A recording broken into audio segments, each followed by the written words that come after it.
In the beginning of the 19th century, people were looking for lots of land, so they moved to the backcountry, forcing the Indians to move west. This was known as the Indian Removal Act of 1830. This act later led to the question, was Andrew Jackson's Indian Removal Act motivated by humanitarian aims?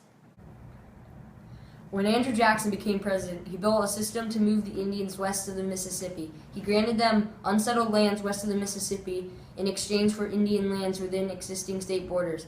It also guaranteed that they would be protected under the United States government forever. On the path west of the Mississippi, approximately 4,000 Cherokee Indians died. This later became known as the Trail of Tears.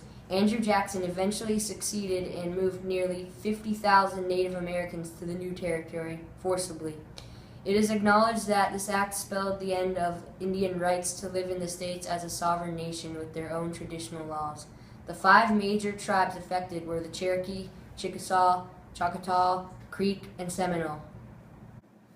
Sandra, send in our historian, please. Here's our historian, Jonathan Troyer. When the Indians realized that they were being moved out of their homelands by the whites, they tried to assimilate to the white culture and hoped that they would be accepted. When Andrew Jackson stepped into office, he destroyed all their efforts by saying that they could never be civilized and forcing them to leave. He even had the guts to say that he was trying to save them from extinction. It is widely known that although being in one of the most powerful places in government, he was a gambler, drunk, and a brawler. Jackson described the Indians as children in need of guidance and that removal would save them from the whites, but many Americans saw it as an excuse for brutal and inhumane course of action and protested against it. Sadly, the protest did nothing to save the Indians from removal. Sandra, send in Mr.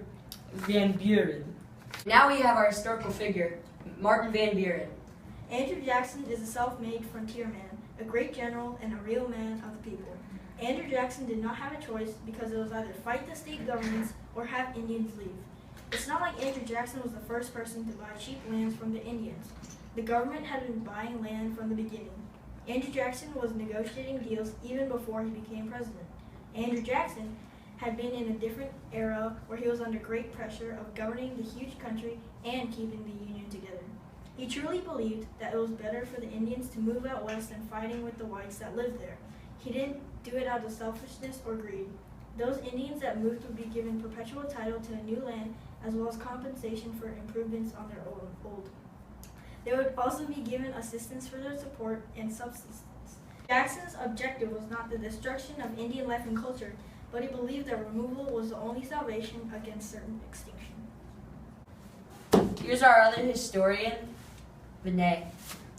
Andrew Jackson was trying to save his own skin when he made the act, and he didn't care about the well-being of the Native Americans. Also, Andrew Jackson had no reason to move the natives, only occupying 1 million acres of Georgia land. Georgia had already gotten 214 million acres of Native American land, and Andrew Jackson was so greedy he could not leave it to them. Andrew Jackson did not even have full support of Congress when he passed the act. Most Northern citizens recognized the inhumanity of these actions and sent in thousands of petitions against this act, but Andrew Jackson ignored this and went on with it anyway.